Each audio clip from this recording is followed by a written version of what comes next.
Una buona giornata, bentrovati, eccoci in diretta con la nostra prima edizione in questo giovedì 7 agosto. C'è tanta cronaca come sempre, collegamenti dal territorio, il tema ricorrente purtroppo in questi giorni dei furti, ma torneremo naturalmente anche sui casi di cronaca che nel territorio hanno destato grande impressione in questi giorni, dalla doppia tragedia sulla strada nel Pordenonese in cui hanno perso la vita due ragazzi di appena 19 anni, alla vicenda Baby Gang che vi abbiamo proposto ieri sera nel corso del nostro telegiornale da Ponzano Veneto, l'ennesimo caso davvero di comportamenti incredibili da parte di ragazzi giovanissimi.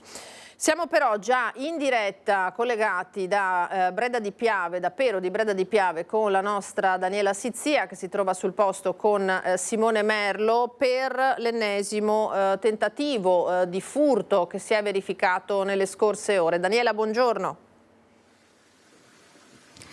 Buongiorno Lina, buongiorno ai telespettatori. Sì, siamo a Pero di Breda di Piave, siamo proprio nell'abitazione dove tre malviventi sono entrati scavalcando poi la recinzione, ma poi ce lo facciamo raccontare proprio dal proprietario, volto coperto da passamontagna, sono entrati nel giardino ed è stato proprio grazie alla prontezza del proprietario e della compagna che si sono accorti dell'intrusione di questi tre malviventi che sono usciti urlando e questi tre malviventi sono scappati, sono fuggiti. Da segnalare che ci dovrebbe essere stato un altro furto invece purtroppo compiuto in un bar a Vacil, sempre di Breda di Piave, e da segnalare anche che questa zona probabilmente era stata controllata, monitorata dai ladri, perché i vicini anche di casa del signor Raffaele Donadi avevano notato insieme al signor Raffaele delle macchine che passavano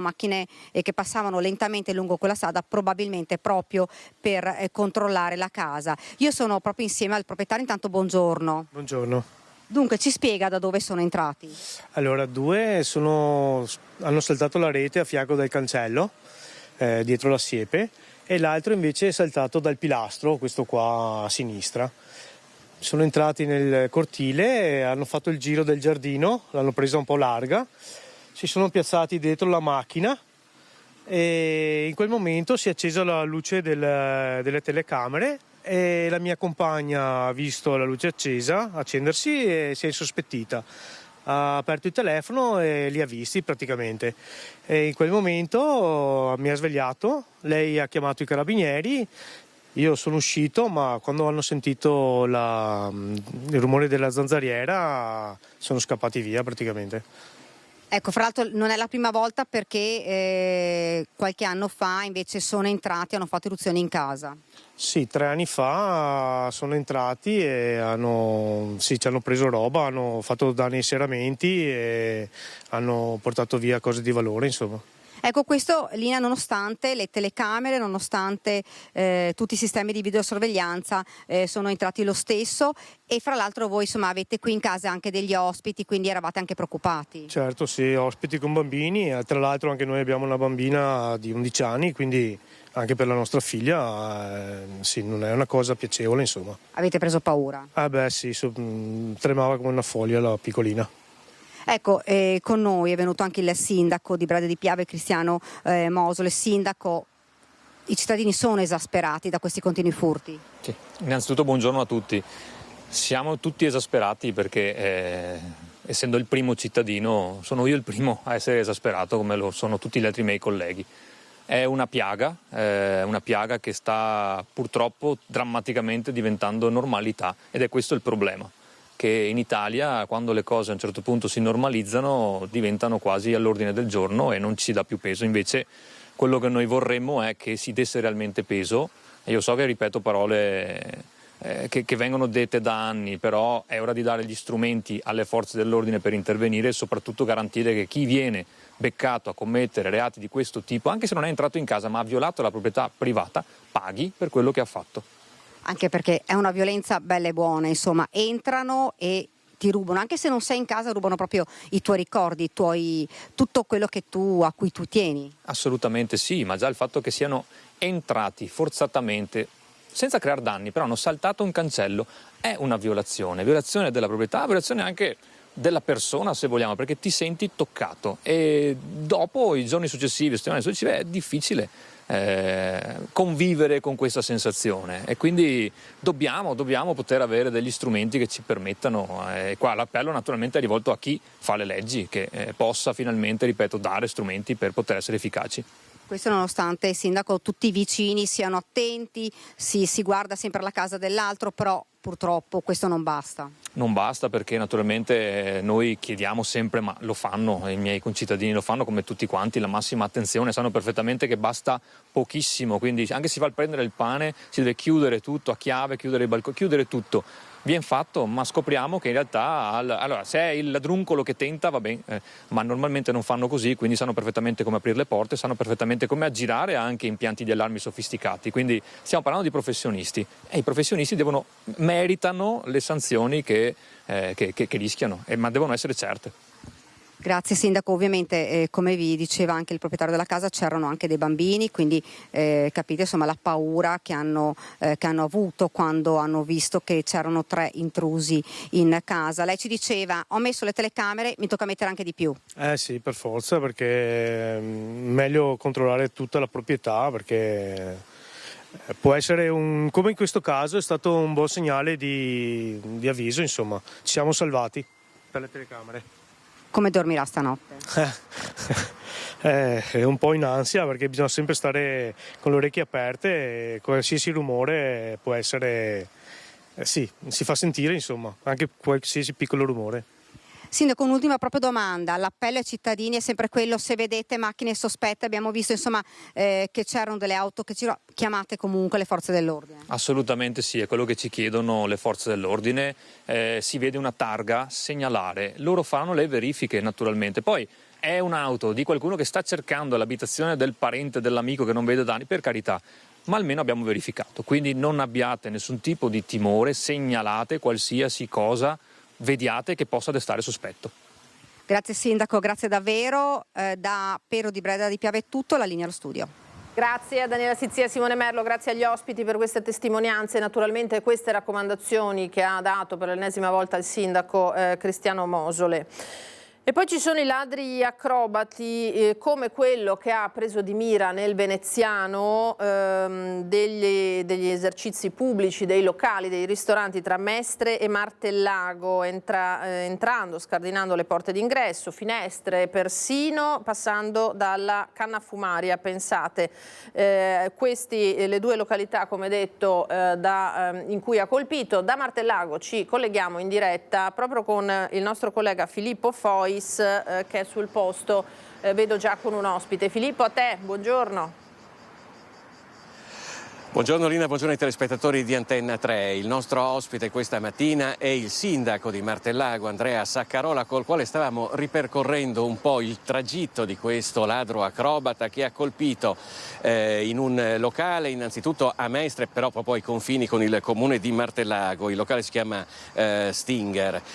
Dopodiché ha colpito ripetutamente 3 attività di Martellago, che sono Cadelabrace, Casa Gialla, che è collegata a un'associazione Pro Senectut Maerne, e forse anche la pizzeria Pomodo. Qua non abbiamo la certezza perché non ci sono delle telecamere di videosorveglianza. Dalle altre parti si è capito che è sempre la stessa persona, con un'abilità straordinaria, tra l'altro sindaco, perché dice, questo lo ricordavano dallo studio, si infila in finestre, l'ha visto anche lei visitando i derubati, minuscole, passa per le canne fumarie, in alcuni casi pare che sia passato anche facendo lo slalom tra i dipendenti di un locale. Sì, abbiamo questo problema di questi furti, diciamo che quello più recente è appunto lunedì a Cadelabrace, dove appunto è entrato di mattina alle 9, che è anche un orario abbastanza particolare, e dove per fortuna è suonato l'allarme, ha rovistato un pochettino, poi è scappato via. I carabinieri sono intervenuti all'istante perché dopo un quarto d'ora erano già sul luogo, però non sono riusciti a prenderlo. È un ladro un po' particolare, che però siamo sicuri che i carabinieri sono già sulle tracce, in quanto ci sono delle indagini ben definite, e spero che prima o poi verrà preso, perché veramente merita di andare dove tutti vogliamo, quindi in galera. Ecco, tra l'altro diciamo il ladro è stato ripreso diverse volte dalle telecamere di videosorveglianza. Mi pare che in un caso sia stato anche sentito parlare e sembrava che fosse italiano, probabilmente anche qua del posto. Per quello diciamo che le indagini probabilmente sono ad un buon livello. C'è da dire poi che i bottini di questi colpi sono veramente magri, perché il fondo cassa oramai non lo tiene quasi nessuno nei locali, però i danni che provoca sono per migliaia di euro. E questo è il problema, intanto che sia italiano o straniero non cambia niente, è sempre un ladro, quindi il ladro deve essere preso. E quanto alla rifurtiva è vero, perché purtroppo quando entra ormai tutti i negozi, io sono anch'io un titolare di un negozio commerciale, pochi tengono il fondo cassa, tante persone pagano con il bancomat, quindi veramente non so cosa vanno in cerca. E il problema più grosso è i danni che lasciano piuttosto di quello che portano via. Quindi veramente non capisco cosa vanno in cerca e soprattutto quello che rubano dopo, perché so che anche a Cadellabraccia hanno rubato i palmari che servivano ai ragazzi per prendere le ordinazioni, poi lui cosa possa farci sinceramente, quindi sono veramente fatti molto strani. Senta, Sindaco, prima facevamo parlando, lei mi ricordava che almeno una decina d'anni fa Martellago era sotto assedio dei ladri anche negli appartamenti, oggi però la situazione è un po' migliorata. È bene dirlo, nel 2013 mi ricordo che il sindaco Barbiero era stata anche dal prefetto perché appunto Martellago era sommersa dai furti. Negli anni, grazie alla loro amministrazione, grazie alla nostra, siamo arrivati ad avere 120 telecamere sul territorio, dove veramente adesso abbiamo un territorio videosorvegliato e anche più sicuro. Però la parte più grande, ricordiamoci sempre, è la forza dell'ordine che la fanno, quindi vanno ringraziati loro perché sono sempre sul territorio e sono sempre disponibili quando i cittadini chiamano. Quindi se c'è collaborazione, quindi ringrazio che il controllo di vicinato tra il cittadino e l'amministrazione, sicuramente le cose vanno meglio. Ecco, allora noi ci lasciamo su queste parole, Sindaco, vediamo, magari ci rivedremo per commentare anche probabilmente la chiusura delle indagini del ladro acrobata. Grazie ad Andrea Saccarola, sindaco di Martellago. Lina, noi per ora ti restituiamo la linea. Grazie a Filippo Fois sul posto con Alberto Pivetta, grazie al sindaco. E dunque questi due casi, l'avete sentito, di ladri in azione, e purtroppo il fenomeno sappiamo che in estate si acuisce, certamente non si dirada. A Padova adesso, perché in quel caso invece ad essere già stato arrestato è uno spacciatore che era stato protagonista di un regolamento di conti per il controllo delle aree di spaccio della zona di Brusegana lo scorso giugno. Si tratta di un cittadino tunisino che è stato arrestato dalla polizia grazie alla segnalazione che un cittadino ha fatto attraverso l'app YouPol. Chiara. Sì, Lina, buongiorno ai telespettatori di Antenna 3. Con Federico Cibotto ci troviamo in questo parchetto davvero tranquillo e silenzioso nel quartiere di Brusegana. È proprio qui che è avvenuto il regolamento di conti di cui parlavi. Era la mattina del 20 giugno, un venerdì. Un gruppetto di tunisini, di cui faceva parte anche questo 22enne, ha atteso l'uscita dal supermercato di un connazionale con cui c'erano dei problemi per quanto riguarda proprio la spartizione del territorio per lo spaccio. Erano armati di coltelli e anche una pistola a salve con cui hanno esploso alcuni colpi di pistola, un fatto che ovviamente aveva creato grande preoccupazione qui, tra l'altro ripreso anche da un telefonino con le immagini poi diffuse. La polizia aveva subito aperto un'indagine e grazie alle telecamere di videosorveglianza era risalita al 27enne tunisino, che era quello che era stato aspettato all'uscita del supermercato, e altri due connazionali, uno di 22 anni, questo uno di 32, il primo irregolare.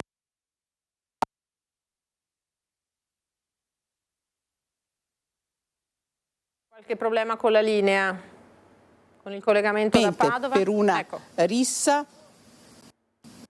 Chiara, abbiamo perso la voce per qualche istante. Raccontaci le ultime battute che gli ultimi dati che ci stavi dando.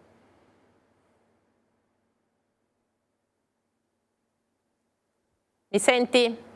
Niente, è ancora bloccato il collegamento da Padova, c'è qualche problema. Allora vediamo se riusciamo a terminare la diretta con Padova. Vi riproporremo questa notizia a stretto giro, il tempo di risolvere il problema tecnico. Noi adesso invece Abbiamo parlato di furti fino adesso e poi c'è l'altro odioso fenomeno delle truffe, odioso 2 volte perché va a colpire spesso e volentieri persone anziane. Siamo nuovi vicini di casa, hanno detto i soggetti che hanno colpito a Preganziol, vittime 2 persone appunto anziane che hanno purtroppo aperto la porta di casa ai ladri. Hanno suonato il campanello di un'anziana di 82 anni a Preganziol. A casa c'erano anche il marito ed una figlia disabile. Abbiamo acquistato la casa di fronte alla vostra, siamo i nuovi vicini. Non ha pensato a nulla di strano la vittima, visto che l'abitazione in questione era disabitata da tempo.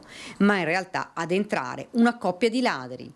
A raccontarci quanto accaduto è il figlio dell'anziana che vive all'estero e che è stato subito allertato dalla mamma. Sono entrati, mia madre gli ha offerto il caffè e tutto, si sono seduti, tutto. Nel frattempo l'altro, da quello che ho capito, è andato in camera da letto e ha raffatto quello che ha potuto e ha raffatto abbastanza. Ricordi di una vita preziosi che l'anziana custodiva con amore, compresa una collana d'oro del nonno della signora. I malviventi, che parlavano in italiano ma con un accento straniero, forse tenevano la famiglia sotto controllo. Mio padre ha 92 anni, mia madre 82, hanno una sorella che ha un'infermità a casa, sono un target, un obiettivo facile, come la maggior parte degli anziani, soprattutto in questo periodo estivo d'agosto, che tanta gente è via. L'82enne è ancora sotto shock per il furto subito. Grazie a Dio hanno solo portato via cose materiali, nel senso che non li hanno picchiati, non gli hanno fatto niente, grazie a Dio. L'appello dell'uomo. L'appello che lancio io è che c'è gente cattiva in giro, di far entrare in casa solo le persone che si conoscono. Punto. Appello lanciato anche dalla vice sindaca di Preganziol. Non abbiate remora di fare riferimento a vicini conosciuti o alle forze dell'ordine, la polizia locale e i carabinieri. Quando avete timore che la persona che sta cercando, che vi sta chiedendo di entrare in casa non sia conosciuta, rivolgetevi a qualcuno che può esservi di supporto. Fondamentale, spiega, anche quella di aderire alle reti di vicinato presenti in tutte le frazioni. Ora, dopo la denuncia, le indagini delle forze dell'ordine per dare un volto ed un nome alla coppia di ladri. Questa è la vicenda che ci arriva da Preganziol nel servizio della nostra Daniela Sizia, che prima abbiamo visto sul campo a Pero di Breda di Piave. Allora dovremmo essere in grado di riprendere il filo del ragionamento, del discorso, della notizia che ci stava dando la nostra Chiara Gaiani da Padova, l'arresto di uno spacciatore che era già stato protagonista di altri episodi, aveva già avuto a che fare con la polizia. Chiara, a te. Sì, Lina, eccoci, grazie a Federico Cibotto, spero che abbiamo risolto i problemi tecnici di qualche minuto fa. Ti stavo raccontando che questo spacciatore aveva atteso qui a giugno, parliamo, le immagini che state vedendo si riferiscono proprio a quell'episodio, un tunisino, problemi di divisione del territorio per lo spaccio, lo aveva atteso con un coltello, con un connazionale e anche armati di pistole, avevano esploso dei colpi a salve, grande la preoccupazione e grazie alle telecamere all'epoca erano stati individuati. In particolare questo tunisino di 22 anni era stato accompagnato al centro per il rimpatrio di Torino, dove era stato anche arrestato nuovamente per una rissa da cui era riuscito a fuggire per ritornare qui. Grazie all'app YouPol, un cittadino che lo aveva visto saltare la recinzione di una casa abbandonata ha fatto segnalazione, la polizia è riuscita nuovamente ad arrestarlo, aveva ancora cocaina, 27 dosi e altra polvere bianca pronta a essere confezionata. Ecco, questo arresto è stato convalidato dal giudice che ha disposto per il tunisino il divieto di dimora e per lui il questore ha firmato un nuovo accompagnamento al centro per il rimpatrio di Torino. Come vedete, ancora una volta poliziotti costretti a riarrestare persone che già avevano fermato, uno spaccio che a Padova continua ad essere davvero uno dei gravi problemi anche di episodi di microcriminalità e di criminalità che si verificano in città, con grande preoccupazione per i residenti. Quest'area verde dove ci troviamo è davvero una bellissima area verde ed è in una zona molto tranquilla. Direi che è tutto, speriamo questa sera di riuscire magari a farvi sentire anche qualche residente se riusciamo a intercettarlo. Qui da Padova è tutto, grazie ancora a Federico Cibotto per la collaborazione tecnica ti restituisco la linea. Grazie a voi Chiara anche per la tenacia con cui avete ripristinato il collegamento. Allora questa la situazione. Ecco, prima di andare alla prossima notizia chiederei gentilmente in regia di mostrare l'home page del sito della Polizia di Stato, perché magari vale la pena di ricordare che cos'è questa app YouPol, l'app della Polizia che è nata effettivamente per le segnalazioni di spaccio e bullismo anche, ma che poi si è estesa anche alle violenze domestiche. Vedete l'esempio che viene fatto: in classe picchiano Paolo. Ecco, questo era stato pensato per intercettare anche le fasce più giovani della popolazione e appunto poi praticamente subito è stata estesa anche ai reati di violenza che si consumano tra le mura domestiche, quindi si può trasmettere in tempo reale messaggi e immagini agli operatori della Polizia di Stato. Le segnalazioni sono automaticamente georeferenziate, quindi subito si individua da dove arriva questo messaggio, ma è possibile per l'utente modificare il luogo dove sono avvenuti i fatti. È possibile dall'app chiamare direttamente le centrali operative, il 113, e tutte le segnalazioni vengono ricevute poi dalla sala operativa della questura competente per territorio. C'è anche la possibilità di non registrare i propri dati e di fare segnalazioni in forma anonima. Insomma, avete visto uno strumento molto agile, pensato per i ragazzi ma non solo, come in questo caso, che ecco, da Padova ha dato il risultato che abbiamo appena sentito. Apriamo una parentesi su un'altra notizia che è di oggi, perché la Regione questa mattina ha comunicato che è stato diagnosticato dal Dipartimento di Malattie Infettive Tropicali e Microbiologia di Negrar, quindi nel Veronese, il primo caso autoctono di chikungunya.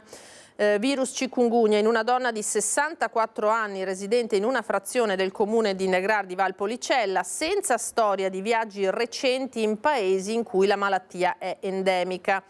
Come detto, ne ha dato notizia la Direzione Prevenzione della Regione, che è in costante contatto con la struttura sanitaria scaligera e riferisce che la paziente è ricoverata, vigile e collabora attivamente con i medici. La Regione ha attivato tempestivamente le misure di sorveglianza previste, tra le quali la procedura di disinfestazione straordinaria e le misure di sorveglianza sanitaria rivolte agli altri soggetti nei luoghi di possibile esposizione. Fino ad oggi in Veneto tutti i casi confermati di chikungunya infatti erano correlati a viaggi in aree endemiche. L'identificazione di un caso autoctono rappresenta dunque un evento che viene definito rilevante, verosimilmente legato all'intensificarsi dei viaggi internazionali nel periodo estivo e alle condizioni climatiche che hanno favorito la proliferazione della zanzara tigre, che poi è il vettore attraverso il quale viene diffuso purtroppo questo virus, anch'esso che può dare delle conseguenze serie.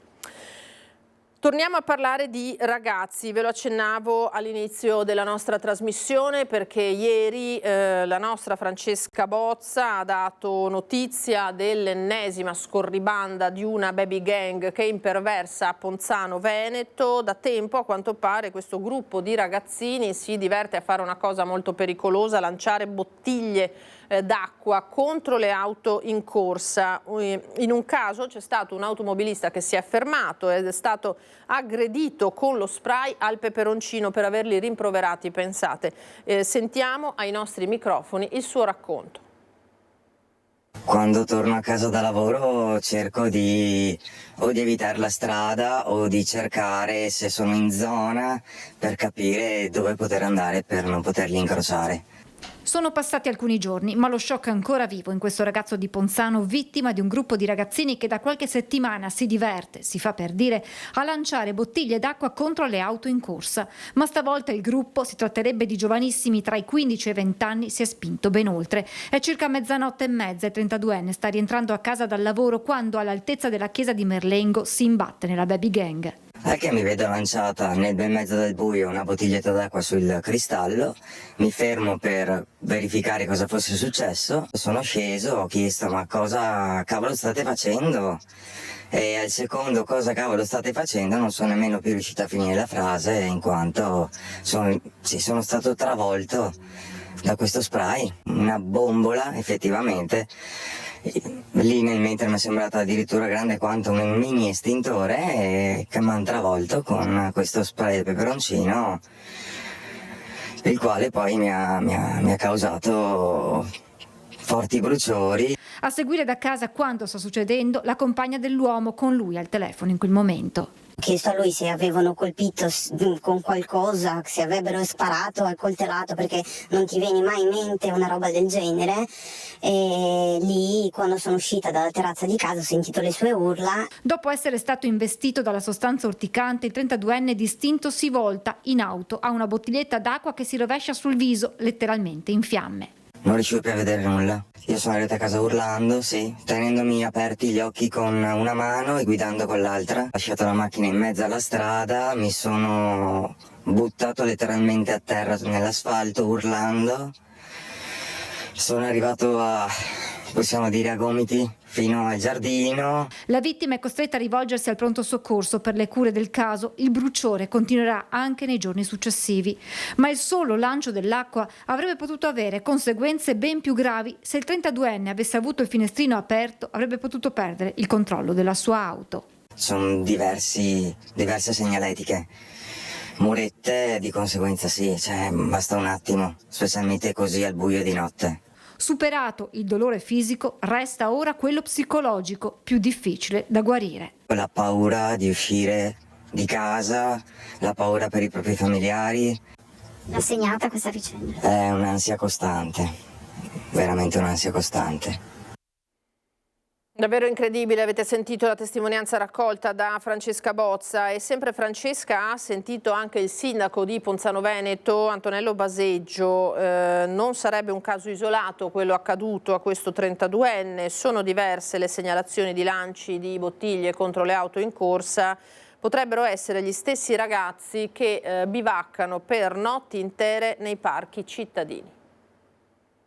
Sfortunatamente quello che è accaduto intanto è una cosa gravissima, inaudita, e sono cose che non si dovrebbero nemmeno pensare. Quanto sta accadendo nelle ultime settimane preoccupa il sindaco di Ponzano per le conseguenze che simili azioni, guai per Baseggio chiamarle bravate, potrebbero avere. E purtroppo non si tratta di casi isolati, diverse le segnalazioni giunte al primo cittadino in questi giorni. Alcune volte chi ha ricevuto la bottiglia d'acqua o l'acqua è anche tornato indietro in cerca di capire chi era stato, in altri chiaramente è scappato. Le forze dell'ordine sono al lavoro per identificare i responsabili che potrebbero essere stati immortalati dalle telecamere installate vicino alla chiesa. Mi auguro che qualcuno venga assicurato alla giustizia, nel senso che queste persone, se sono minori, quindi i genitori, se sono maggiorenni loro, rispondano davanti a una denuncia che è stata fatta.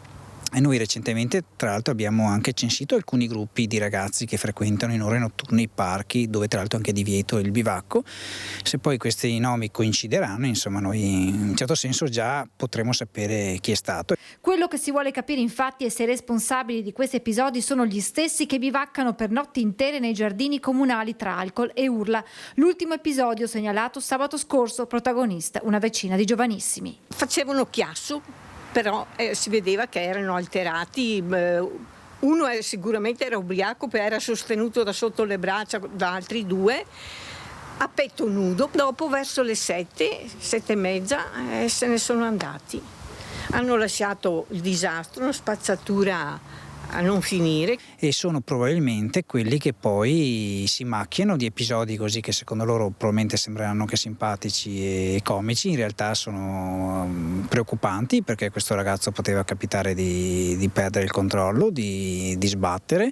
Per i responsabili potrebbero scattare denunce, mentre il sindaco pensa un lavoro socialmente utile è ciò che si meritano, almeno nella cura dei parchi. Poi chi fa invece un reato e anche delle lesioni personali risponderà per altre cose. Ma l'ultimo pensiero di Baseggio è rivolto alle famiglie di questi ragazzi. E mi chiedo le famiglie dove stanno, perché avere un ragazzo che torna a casa alle 7 di mattina, io credo che manchi qualcosa in questa società.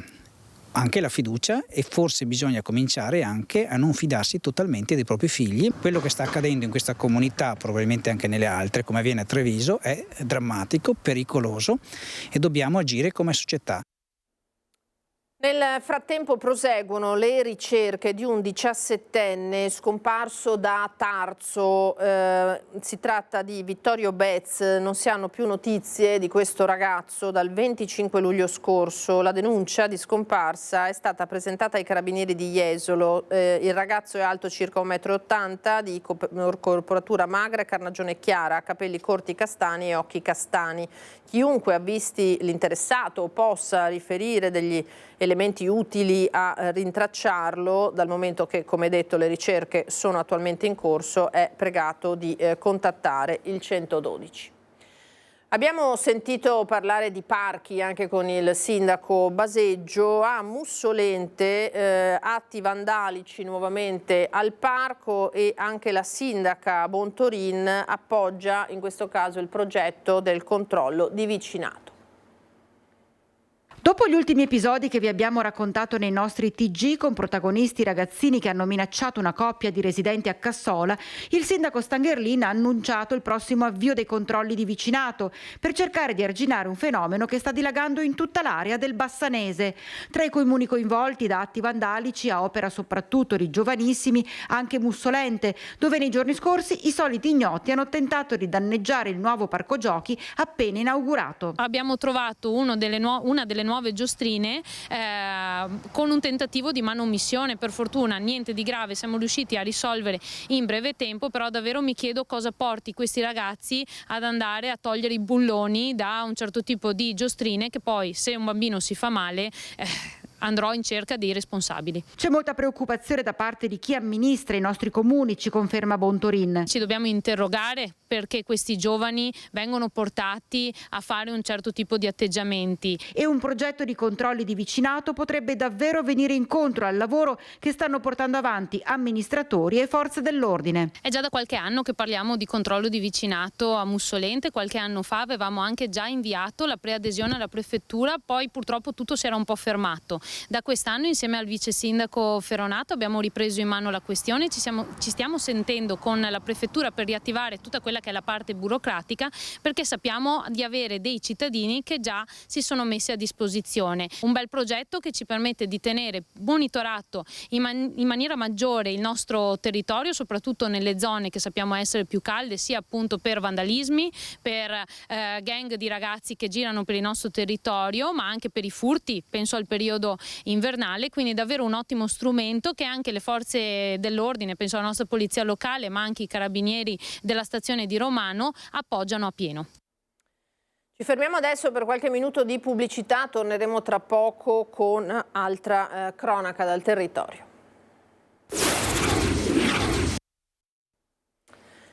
Ritorniamo in diretta da studio con la nostra prima edizione di oggi. Allora, ci spostiamo a Gemona per gli ultimi aggiornamenti che i colleghi della redazione di Udine hanno realizzato sul delitto che ha sconvolto anche non solo il nord-est ma l'intera Italia, l'uccisione di Alessandro Venier, indagate, lo sapete, per il delitto la madre e la compagna. Meilin Castro Monsalvo, questo il nome proprio della compagna, indagata per omicidio in concorso con la suocera, per la prima volta ha parlato con i giudici, lo ha fatto con i magistrati del Tribunale dei minori chiedendo di affidare la figlioletta di 6 mesi appena ai parenti in Colombia.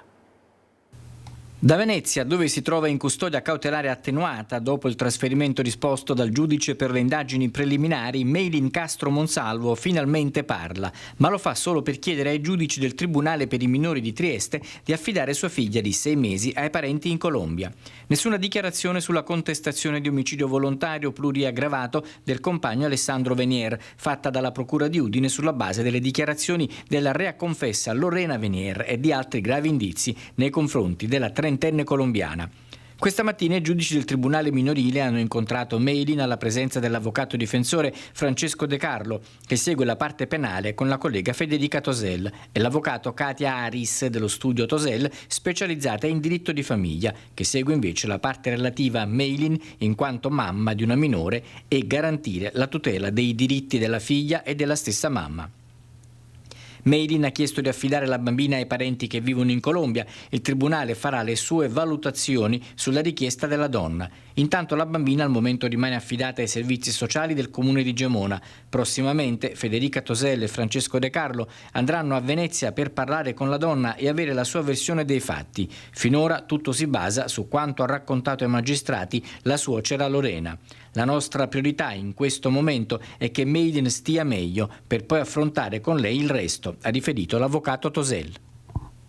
E poi naturalmente ci sono le indagini che continuano per ricostruire con esattezza quello che è successo. È stata fissata l'autopsia sui resti del corpo di Alessandro Venier. Il medico legale Francesca Sinopoli, alla presenza dei consulenti di parte, eseguirà l'esame il 12 agosto. Domani intanto gli investigatori ritorneranno nella casa di Gemona con i reparti scientifici per un nuovo sopralluogo.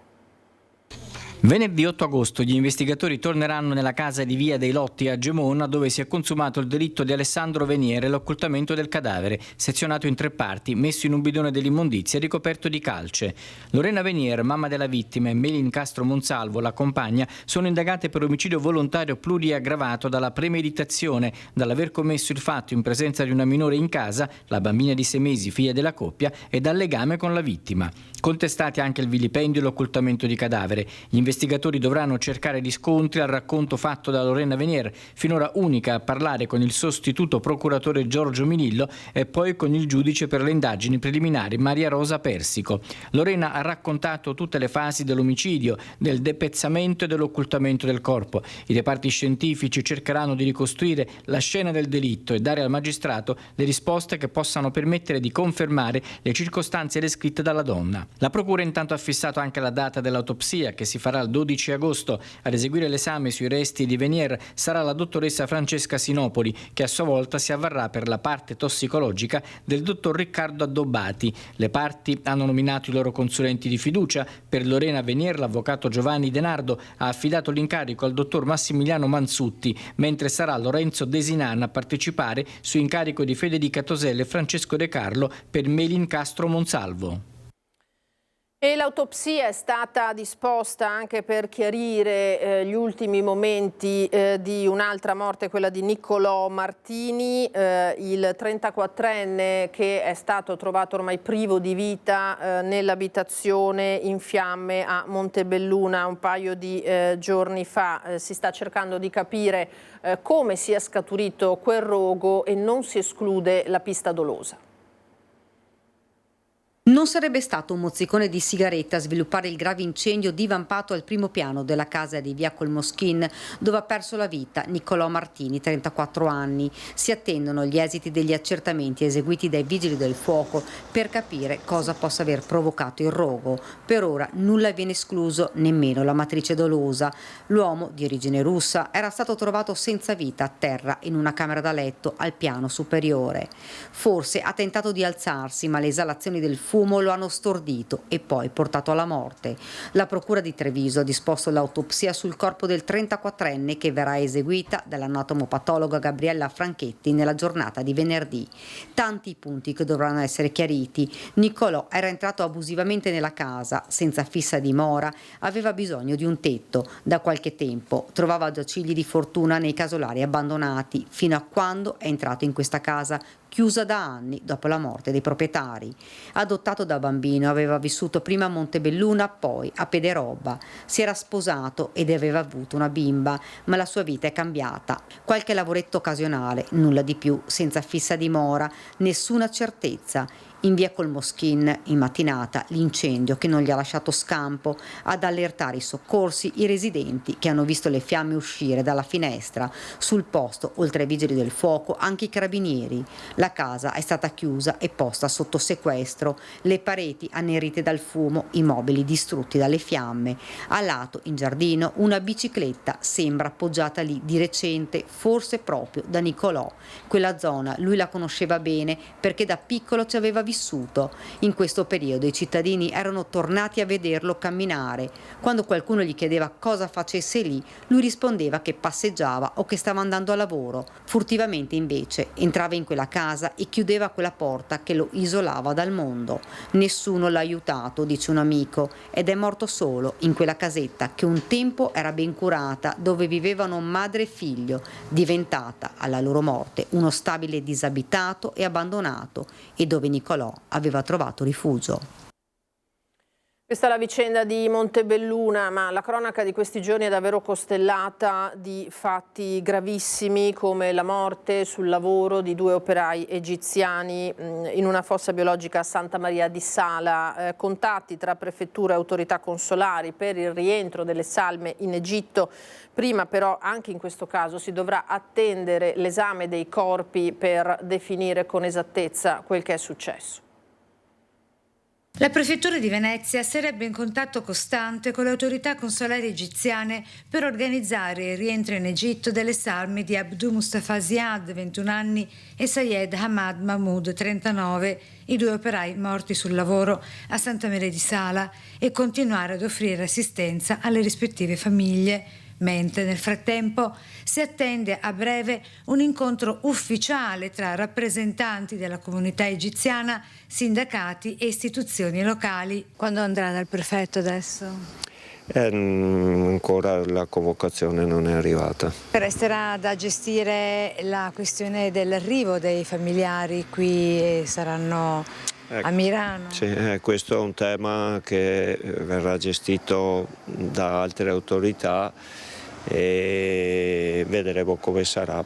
Probabilmente, sicuramente c'è un'altra fila non banale. E mentre la magistratura indaga per omicidio colposo, c'è chi prende le distanze.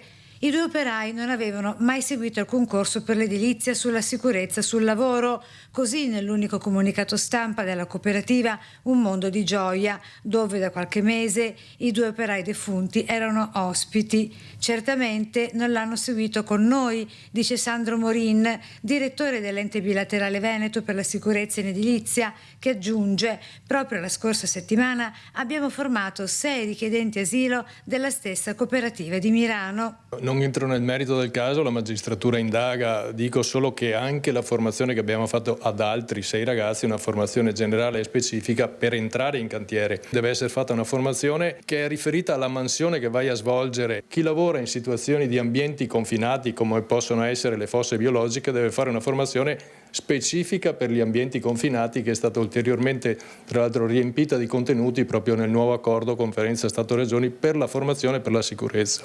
Ma resta un nodo irrisolto. Com'è possibile, ci si domanda, che 2 ragazzi ospiti di un sistema di accoglienza siano finiti a lavorare in edilizia senza alcuna formazione o protezione? Questo è davvero l'interrogativo da sciogliere innanzitutto in questa vicenda, e la nostra Anna Maria Parisi ci riporta anche l'esperienza di un migrante divenuto a sua volta un punto di riferimento per gli altri stranieri arrivati nel territorio veneziano. Sentiamo. Abdu, un nome di fantasia, ce l'ha fatta. Lui, 47 anni, è arrivato in Veneto dalla Nigeria dopo aver affrontato e superato innumerevoli pericoli, peripezie e difficoltà. Ora, da richiedente asilo, fa il caposervizio in una comunità di accoglienza. Sono arrivato in Italia quasi 30 anni fa, tramite, sono andato prima in Francia e poi alla Francia. Adesso sono un impiegato. E come un impiegato in che settore? Settore offriamo i servizi, il lavoro in un centro di accoglienza. Oggi Abdu coordina l'organizzazione della struttura, cura i rapporti con i medici e affianca gli ospiti nei primi passi in Italia, accompagnandoli con pazienza nei percorsi di inclusione. E lui a spiegare, ad esempio, come ci si iscrive all'anagrafe e dove prendere un bus. Ormai è una passione, perché il nostro ruolo all'interno di questi centri non solo l'aspetto burocratico, ma proprio per preparare questi ragazzi per il mondo, per la società. Abdu mostra con l'esempio che integrarsi è possibile. Lui è uno dei migranti seguiti in precedenza proprio dall'ente bilaterale regionale che fornisce corsi e assistenza sulla sicurezza anche ai migranti, lo stesso che nei prossimi giorni, grazie ad imprenditori locali, orienterà verso nuovi percorsi di lavoro proprio i 6 richiedenti asilo di Milano formati la scorsa settimana. La nostra idea è di fare delle formazioni, così possiamo inserire questi ragazzi nel mondo del lavoro, perché è fondamentale. Tanta richiesta anche adesso per manodopera, e vedendo questi ragazzi crescere, integrarsi, trovare un lavoro e poi non restando un peso per la società, anzi danno tanto alla società, alla comunità. Questa è la testimonianza che ha raccolto Anna Maria Parisi di questo mondo naturalmente dei migranti che arrivano qui per lavorare. Allora andiamo a vedere l'home page, per favore regia, del Gazzettino, perché naturalmente apre nuovamente con la tragedia di Frisanco. Siamo nel Pordenonese, Fabio muore nell'incidente con Danilo poche ore prima di compiere 19 anni. L'amico: mi sono passati accanto felici, poi l'auto si è disintegrata. Il dolore naturalmente di mamma e papà e il ricordo cresciuti con grandi valori. Allora andiamo a vedere il servizio che ripercorre la cronaca di questo incidente e poi vedremo anche quello che racconta del grandissimo dolore delle comunità da cui provenivano questi due ragazzi che avevano appena terminato l'allenamento e stavano tornando a casa. Si sono concluse le prime luci dell'alba e le operazioni di recupero delle salme e dei veicoli coinvolti nel tragico incidente all'interno della galleria Bus del Colvera, costata la vita a Danilo Boz e Fabio Rosa, quest'ultimo oggi avrebbe compiuto 19 anni, il tratto stradale che collega Frisanco a Maniago. Nel sinistro sono rimasti feriti Andrea Zoccoletto, la guida dell'auto con a bordo le due vittime, ricoverato all'ospedale di Udine ma non in pericolo di vita, e una donna di 72 anni di Zoppola, conducente dell'altra auto coinvolta. Dinamiche sono al vaglio dei carabinieri del radiomobile di Spilimbergo sul posto assieme ai colleghi della stazione di Maniago. Tutte le ipotesi sono al vaglio. I 3 giovani, tutti tesserati per il Maniago Vaillant, stavano rientrando dal campo sportivo di Pofabbro dopo l'allenamento di preparazione in vista della partenza della Coppa Italia di promozione e del campionato regionale di categoria, diretti verso Maniago, quando a metà della galleria si è verificato l'incidente con il violento scontro frontale. L'asfalto bagnato, fosse una distrazione o un malore, pochi secondi e la tragedia si consuma. Alla vista dei soccorritori qualcosa di indescrivibile, con la piccola utilitaria condotta da Zoccoletto ridotta a un groviglio di lamiere. Il lavoro dei vigili del fuoco per estrarre i corpi senza vita dei 2 giovani, poi lo straziante compito dei familiari nel riconoscerli. La notizia dell'incidente ha fatto il giro della valle, in pochi minuti con tantissimi amici che hanno raggiunto il luogo della sciagura. Lacrime e disperazione appena presa l'identità delle vittime. Una volta ottenuto il nulla osta, le 2 salme sono state ricomposte all'interno della cappella mortuaria del cimitero di Maniago, mentre i 2 veicoli posti sotto sequestro giudiziario. Questa è la ricostruzione del nostro Omar Costantini. Allora noi ci fermiamo un attimo con la cronaca, riprenderemo dopo perché approfittiamo del collegamento che in questo momento va con Mauro Migliorini, vice sindaco di Asolo, buongiorno, e soprattutto volontario dell'associazione Dignity No Profit People, in diretta, possiamo dirlo, dal Mozambico. Migliorini, buongiorno. Sì, buongiorno, eccoci. Finalmente ci riusciamo. Ecco, sentiamo a ripristinare questo collegamento. Da quanto si trova lì? Il fuso orario è il medesimo, lo dico per chi come me magari pensava che ci fosse qualche ora di differenza, e cosa sta facendo lì con questa associazione?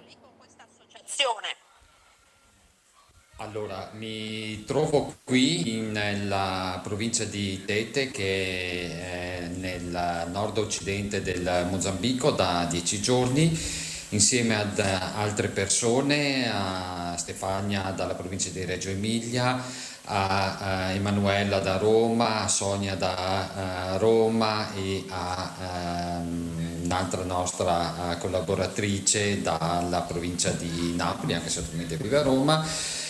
da circa 10 giorni e stiamo collaborando con questa associazione internazionale che si chiama Dignity No Profit People, che ha sede a Roma, ma anche una succursale in Mozambico e un gruppo operativo in Portogallo. Stiamo lavorando in un villaggio nella provincia di Tete, al confine con circa un centinaio di chilometri, confine con il Malawi, quindi in piena savana.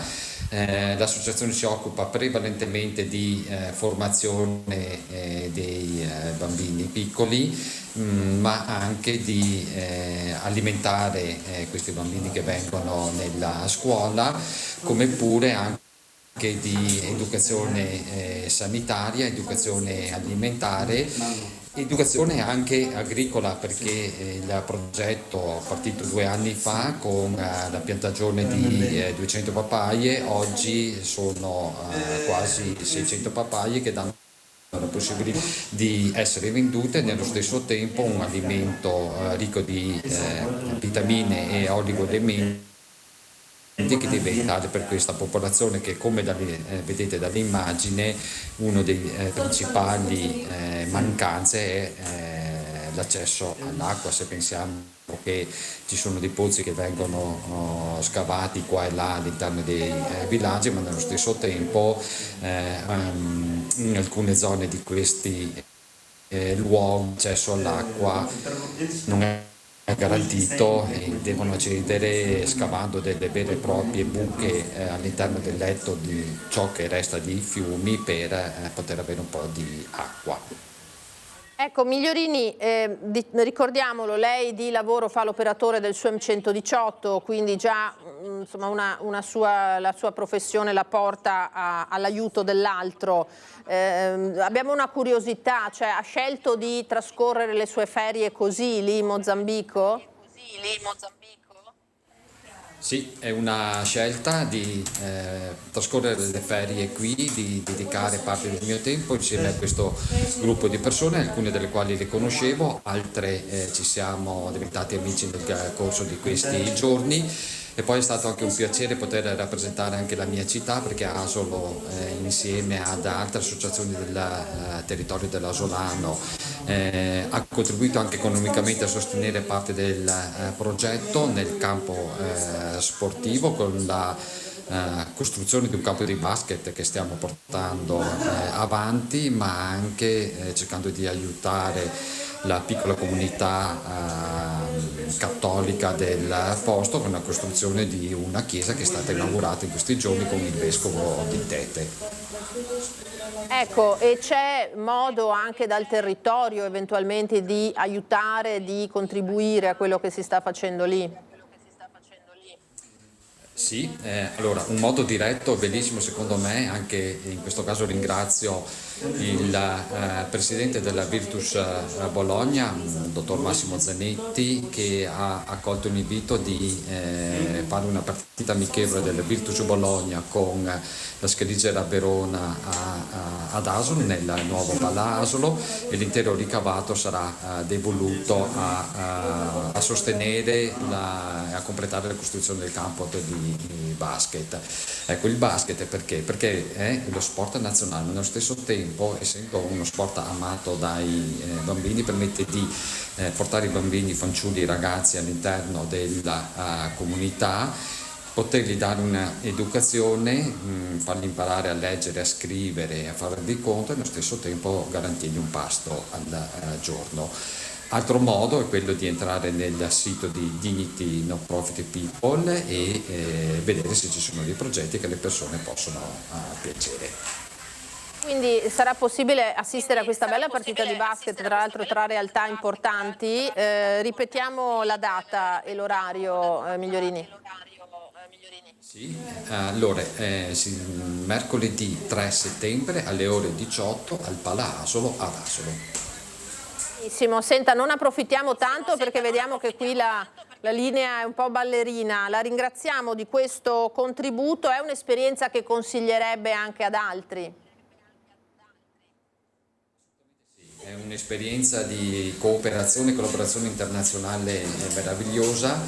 Al di là di quello che possiamo fare noi come singole persone, arricchisce all'interno in modo incredibile. Ho avuto la possibilità di farle anche negli anni scorsi, anche qualche decina d'anni fa come operatore sanitario. È una cosa che aiuta a costruire tutti noi ed è un modo concreto di poter aiutare delle popolazioni che ne hanno estrema necessità. E io vi ringrazio di avermi dato questa possibilità di portare questo esempio di aiuto concreto.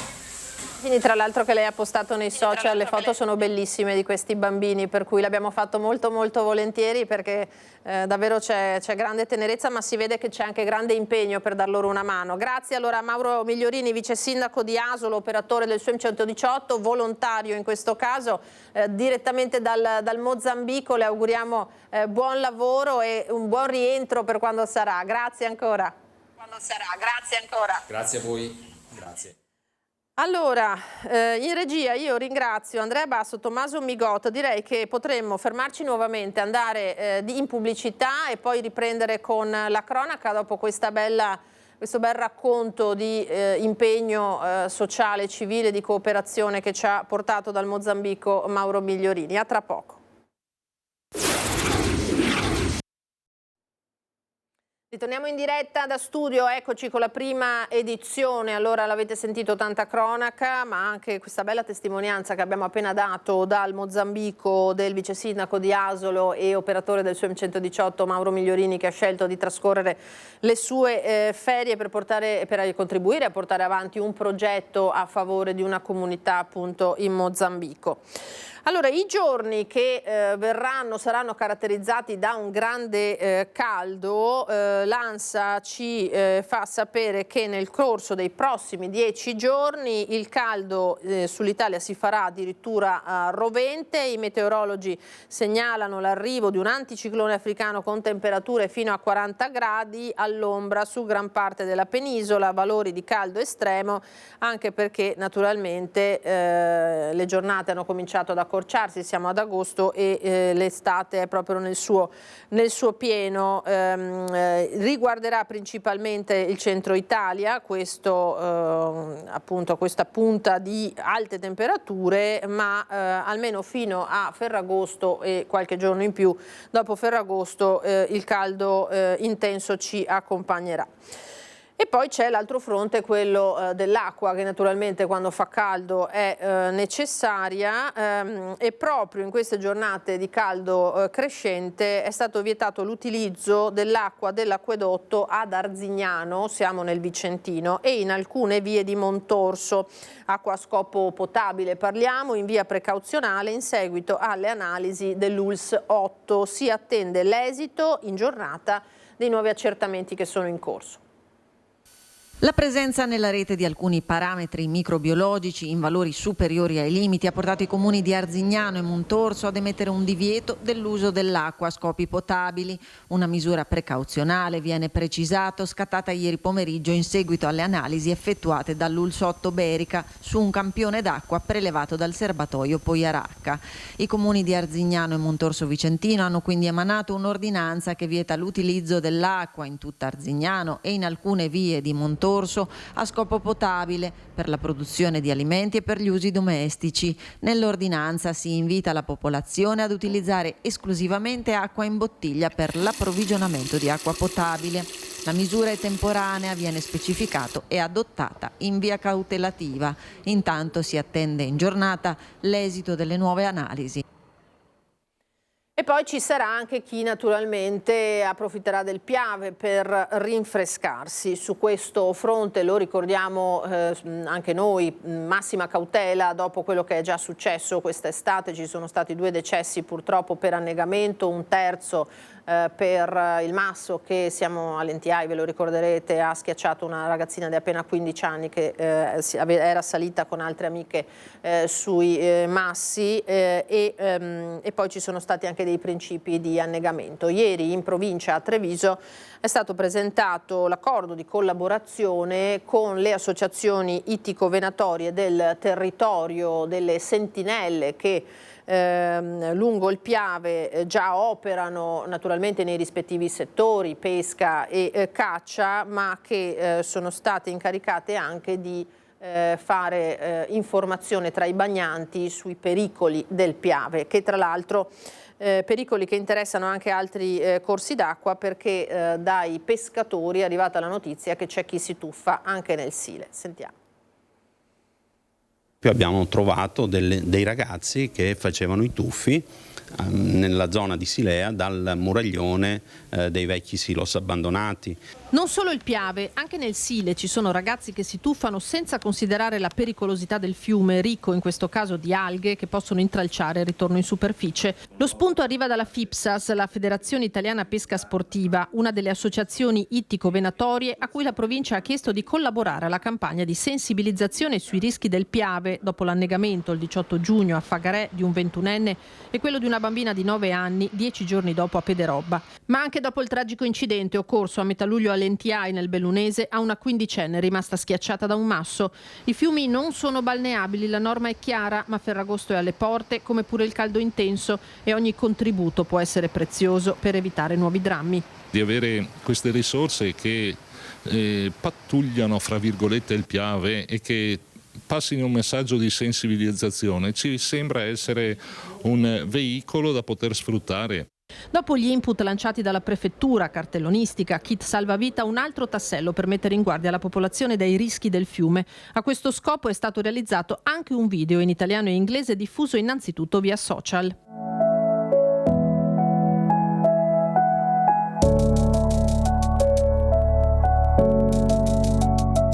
Le 3 associazioni coinvolte sono pronte a mettere in campo in totale oltre 200 operatori sotto il coordinamento delle guardie provinciali. Un primo incontro per pianificare come organizzare questa forma di controllo è previsto nelle prossime ore. I volontari non avranno potere sanzionatorio, di contro dovranno essere pronti a gestire eventuali reazioni scomposte dei bagnanti. Facciamo dei corsi di aggiornamento con la nostra vigilanza e tutti quanti devono comportarsi in un determinato modo. Hanno una divisa e sono dei pubblici ufficiali. Di conseguenza si comportano in un modo che loro parlano e basta, non intervengono. Attualmente giriamo e poi chiamiamo chi di dovere. Le associazioni hanno chiesto infine anche del materiale informativo multilingue da distribuire a chi frequenta il Piave. Non c'è conoscenza del Piave perché magari ci sono anche altre realtà al di fuori dei trevigiani che non conoscono le problematiche e le difficoltà che ha il Piave nei confronti delle persone che magari o poco capaci di nuotare o comunque che non conoscono i vari sifoni, le varie problematiche, e questo porta purtroppo alla perdita della vita. Saranno giorni di spostamenti anche in strada e su questo fronte, in particolare quello autostradale, è arrivata una notizia molto importante in queste ultime ore, la sottoscrizione a Trieste del contratto per l'affidamento dei lavori per l'ultimo tratto della terza corsia in A4 tra San Donà di Piave e Porto Gruaro, un tratto, lo sappiamo, particolarmente pericoloso. Si prevede di concludere i lavori nel 2030. Devo dire un'opera la più importante a livello nazionale che parte, perché stiamo parlando di un'opera che sfiora i 900 milioni, principalmente 870 milioni di euro. È lungo poco più di 25 chilometri, ma prevede la ricostruzione di 9 ponti, 3 cavalcavia, 12 sottopassi, 50 attraversamenti idraulici e 2 vincoli autostradali. È l'ultimo tratto della terza corsia dell'autostrada A4 Venezia-Trieste, quello compreso tra San Donà e Portogruaro, per il quale i lavori partiranno nel 2026 per una durata di 5 anni e mezzo. Oggi la firma a Trieste del contratto per l'affidamento dei lavori aggiudicati al Consorzio Stabile Teria. Non è un mero ampliamento, ma è un vero e proprio rifacimento di una tratta autostradale molto importante nell'ambito ricordo dell'A4, la Venezia-Trieste, che oggi è diventata non più un'autostrada snodo per l'Italia, ma per l'Europa e in particolare per i traffici est-ovest. Con questo importante passaggio iniziamo il completamento della terza corsia. Vicino al miliardo di euro il quadro economico per questo ultimo lotto di lavori che completerà tra il 2030 e il 2031 tutto il tratto a 3 corsie della A4 tra Quarto d'Altino e Palmanova per un totale di 83 chilometri. Come per gli altri lotti non si tratta di un semplice ampliamento, l'autostrada sarà interamente demolita e ricostruita. Andrà oltretutto ad agire su un tratto particolarmente delicato che quindi deve vedere un'opera infrastrutturale che seppur la chiamiamo un allargamento in realtà è una nuova autostrada, perché le opere previste di fatto costruiscono un nuovo pezzo importante di autostrada. Nell'illustrare l'intervento il presidente di Autostrade Alto Adriatico Marco Monaco ha precisato che gli impatti sulla viabilità saranno minori rispetto agli ultimi cantieri, anche perché si sta già lavorando sui viadotti. La statale di Alemagna invece sarà riaperta all'altezza di San Vito di Cadore da domani anche nelle ore notturne grazie a un sistema di monitoraggio e allertamento attivato dalla provincia di Belluno. È quanto è stato deciso nel tavolo tecnico di ieri convocato dalla Prefettura alla presenza di Provincia, ANAS, Veneto Strade e Forze dell'Ordine, Protezione Civile Regionale e dei rappresentanti dei comuni di Cortina d'Ampezzo e San Vito di Cadore dopo le indicazioni della ditta incaricata dell'installazione dell'impianto di monitoraggio. Oggi è previsto un sopralluogo congiunto tra provincia, ANAS e la ditta titolare del dispositivo per testare i diversi scenari di allerta e simulare le azioni previste dal protocollo.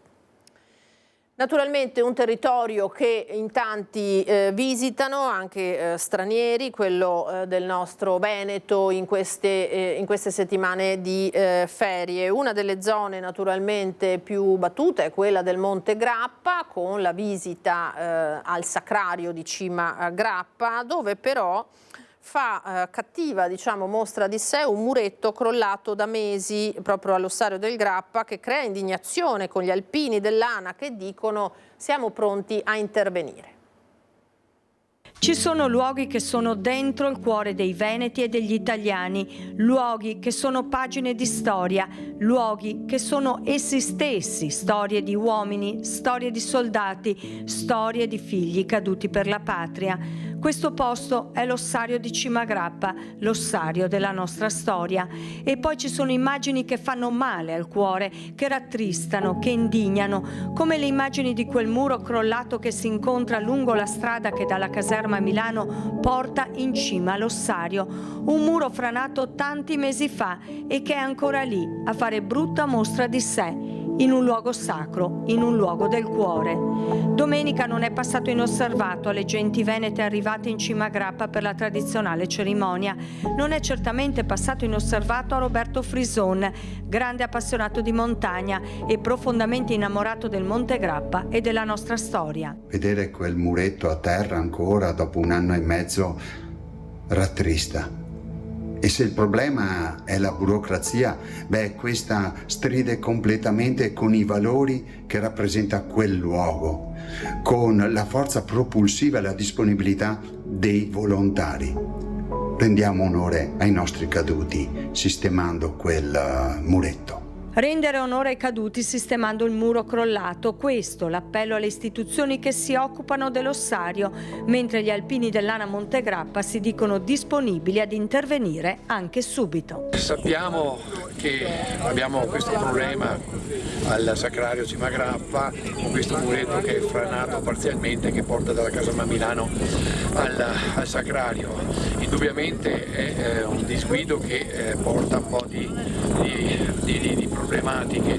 L'Associazione Nazionale Alpini da anni è in affiancamento per quello che può al personale militare nei fine settimana per la guardiania, ma anche per quelli che sono lavori poi di manutenzione che vengono sempre naturalmente destinati sotto la direzione del direttore del Sacrario. L'associazione è disponibile come sempre, però naturalmente nel rispetto delle regole e del mandato. Gli alpini ci sono, se c'è bisogno degli alpini basta solo chiamare e siamo disposti a fare la nostra parte.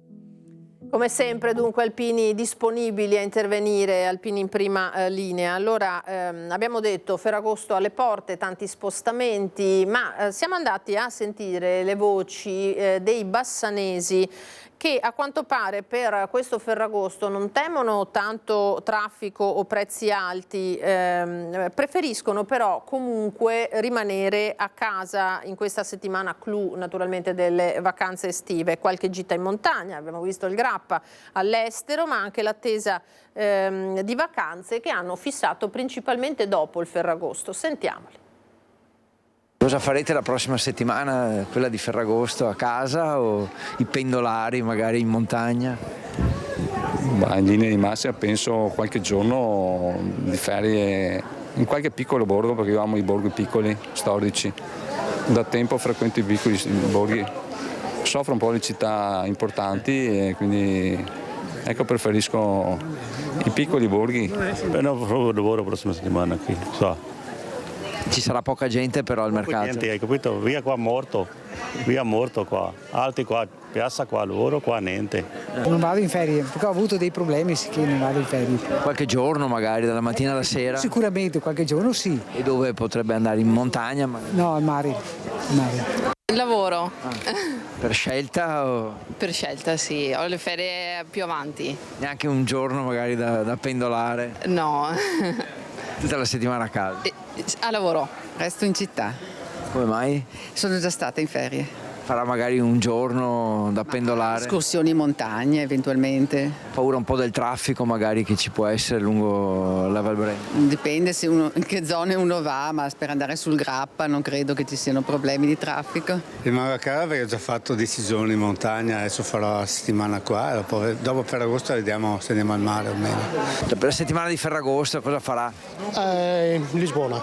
Lisbona, ho lavorato tutta la settimana e dunque almeno 5 giorni me li dedico per Portogallo. Prezzi alti? Come? Prezzi alti o no? No, diciamo in norma dai. Sì, no, va bene così. Almeno 5 giorni all'anno dedicarli anche un po' per noi va bene. Io non sono da qua, sono dal Belgio. Quindi è in ferie, in vacanza? Sì, siamo in ferie. Come mai hai scelto Bassano? Perché i miei sono di Belluno, dunque siamo qua in vacanze. A casa tranquilla. Quindi sta volentieri a casa? Oh sì, basta abitare in un bel posto e puoi stare meglio di in vacanza. Neanche magari un giorno in montagna? Ma vado una volta a settimana in montagna, così. Io invece a Ferragosto rimango sempre a casa, non ho mai fatto le feste in agosto, sempre fatto le ferie in luglio, in settembre, sempre escluso il mese di agosto. Mare o montagna? Montagna, assolutamente montagna. Paura magari del traffico la prossima settimana? No, mi piace la pace della montagna, mi piace l'odore della montagna, sono sempre andata in montagna.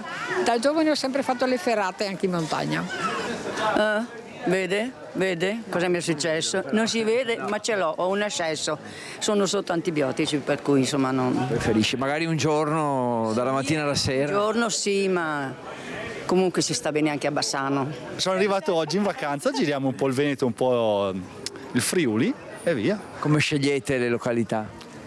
A caso col camper, giriamo, dove ci troviamo bene ci fermiamo. Traffico?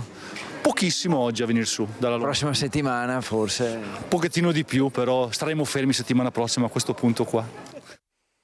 Ecco, il Ferragosto, lo spauracchio del Ferragosto sicuramente, ma la nostra regione è ricca di località dove passare le vacanze, lo abbiamo sentito anche da chi viene da fuori. Una di queste è naturalmente Jesolo, dove ieri è stato inaugurato allo stabilimento Oro Beach il primo spazio per fumatori del litorale, un altro tassello della campagna che mira a cercare di evitare l'abbandono di mozziconi in spiaggia oltre che in città.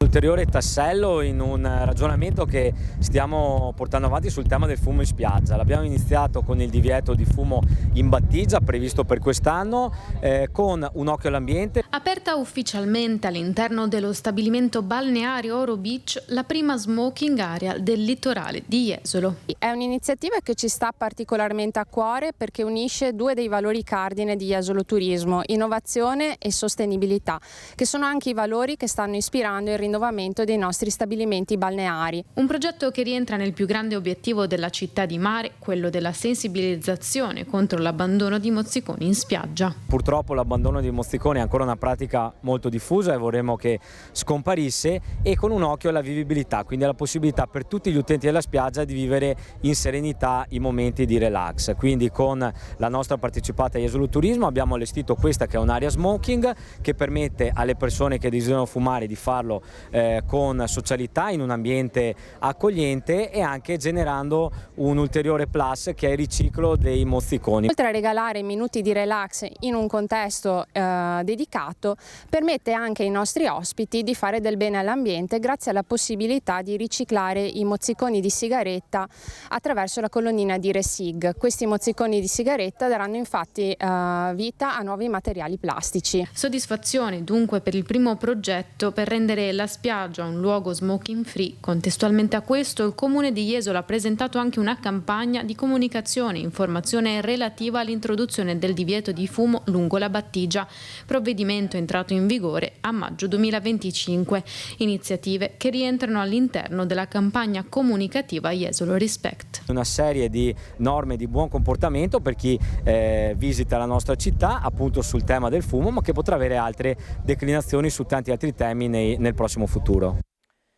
Non solo vacanze però in questo agosto. Allora andiamo a vedere l'home page del Corriere della Sera perché scattano i dazi americani e dunque ci sono tutte le reazioni a livello nazionale, ma poi ci saranno anche quelle a livello locale, con l'Unione Europea che dice siamo pronti, manca l'ok di Trump, il 15% vale anche su farmaci e chip.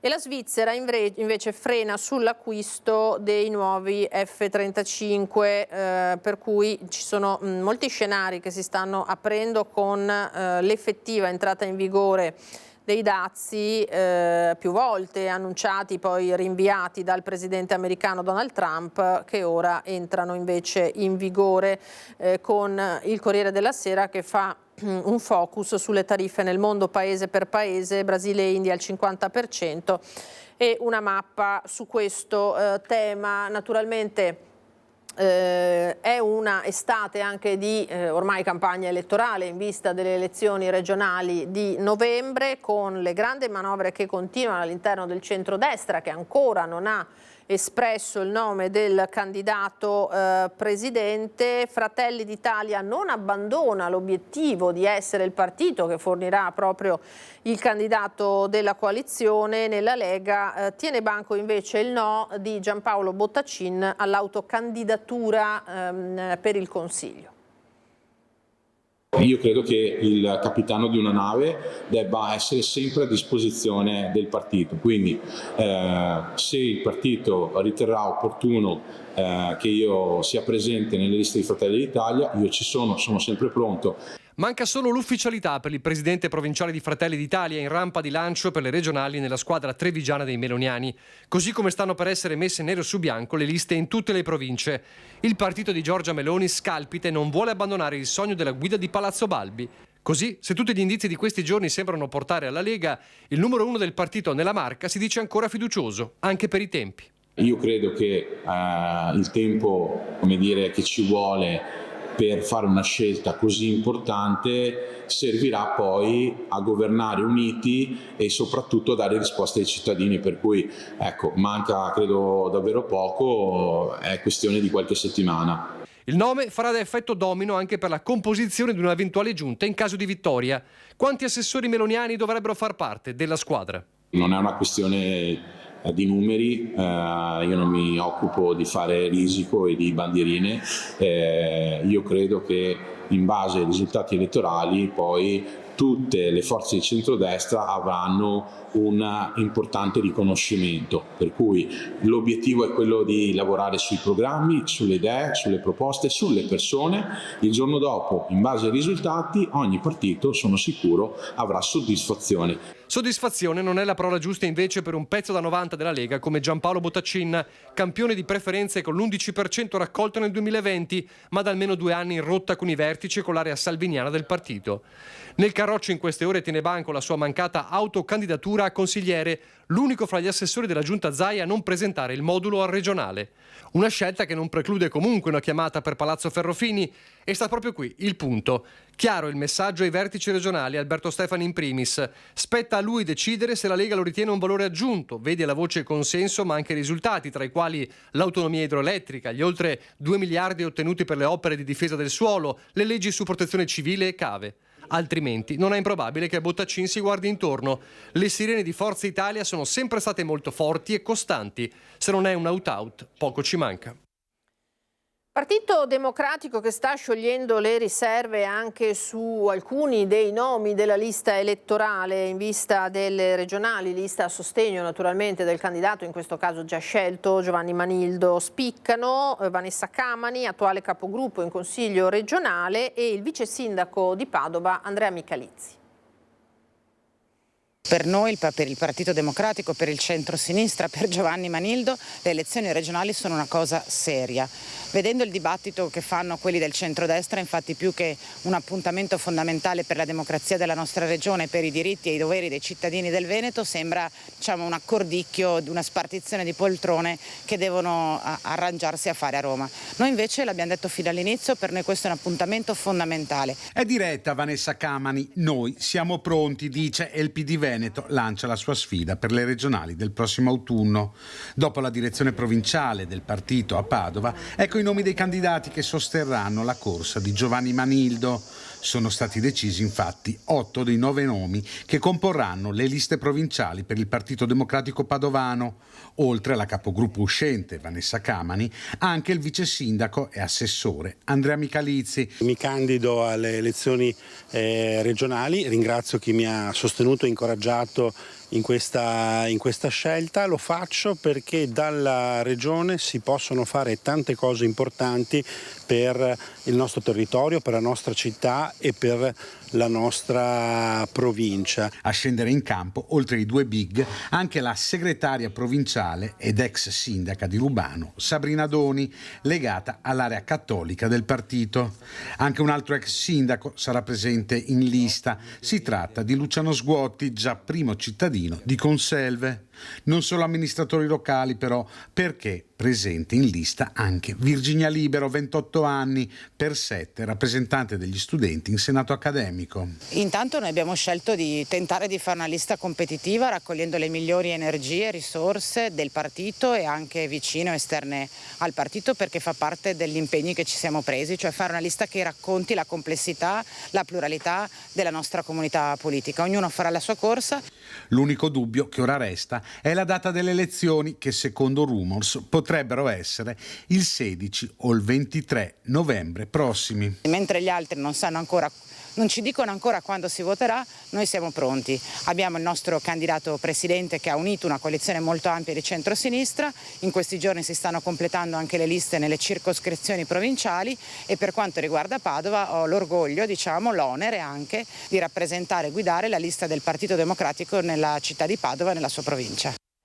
Tra l'altro, proprio dal Partito Democratico arriva un'altra notizia che viene battuta dall'ANSA in questi minuti, con il segretario regionale del PD, Andrea Martella, che annuncia che da oggi c'è una proposta concreta sul futuro istituzionale di Venezia e fa sapere di aver depositato al Senato un disegno di legge costituzionale che modifica l'articolo 114 della Costituzione, conferendo al Comune di Venezia lo status di ente autonomo dotato di un proprio statuto e di potestà legislativa sul modello di Roma Capitale. Una traduzione legislativa della proposta di statuto speciale avanzata oltre un mese fa dalle forze politiche e civiche alternative alla destra, prosegue Martella, iniziativa che nasce appunto, dice, da un percorso vero e radicato, non da estemporanei appelli o uscite tardive come quella del sindaco Brugnaro e del presidente Zaia. Questa dunque la proposta di autonomia per il Comune di Venezia. Ad Asolo adesso, che nelle scorse ore si è letteralmente fermata per l'addio a Francesco Parisotto, che insieme ai fratelli fece grande l'azienda Scarpa.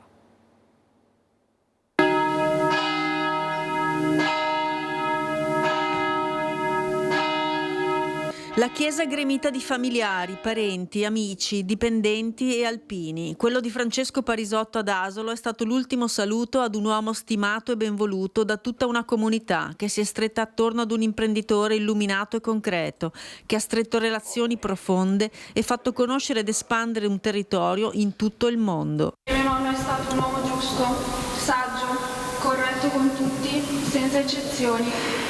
Sono certa che il suo sorriso resterà nei nostri cuori, certamente resterà nel mio, certamente mi mancherai e forse mancherai anche a molti dei presenti.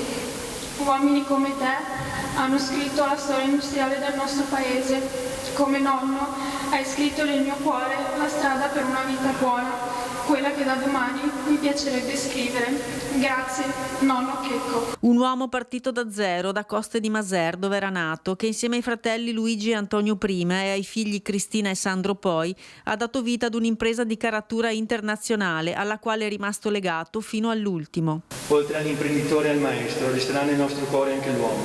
Ci commuove ricordarti fuori dal negozio, con un mazzo di rose in mano, pronto a portarle a Teresa. In quel gesto semplice si rifletteva tutto il tuo modo di vivere, con amore, rispetto e dedizione, il segreto di una vita lunga e piena, dentro e fuori dall'azienda. Oggi noi lavoratori vogliamo salutarti con gratitudine. Grazie per averci sempre visti come persone, prima ancora che come dipendenti. Presenti anche imprenditori dello Sport System che sono venuti ad omaggiare un esempio di dedizione e coraggio, come ha ricordato Don Giuseppe nella sua omelia, ricordando i vari passaggi di tutta la storia di Francesco. Egli ha saputo cogliere delle opportunità, ma anche ha dato opportunità. Tanto lavoro, responsabilità, coscienza per il lavoro ben fatto, ma anche con relazioni, abbiamo sentito, con le persone, relazioni vive, attente, sincere e pronto anche ad affrontare le sfide della modernizzazione.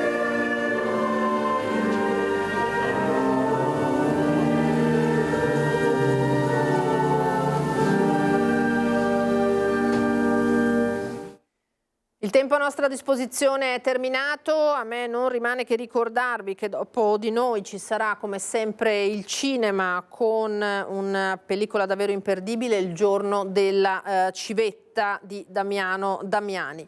Grazie in regia a Tommaso Migotta ed Andrea Basso, l'appuntamento come sempre per i telegiornali del pomeriggio vi lascia le previsioni del tempo. Arrivederci.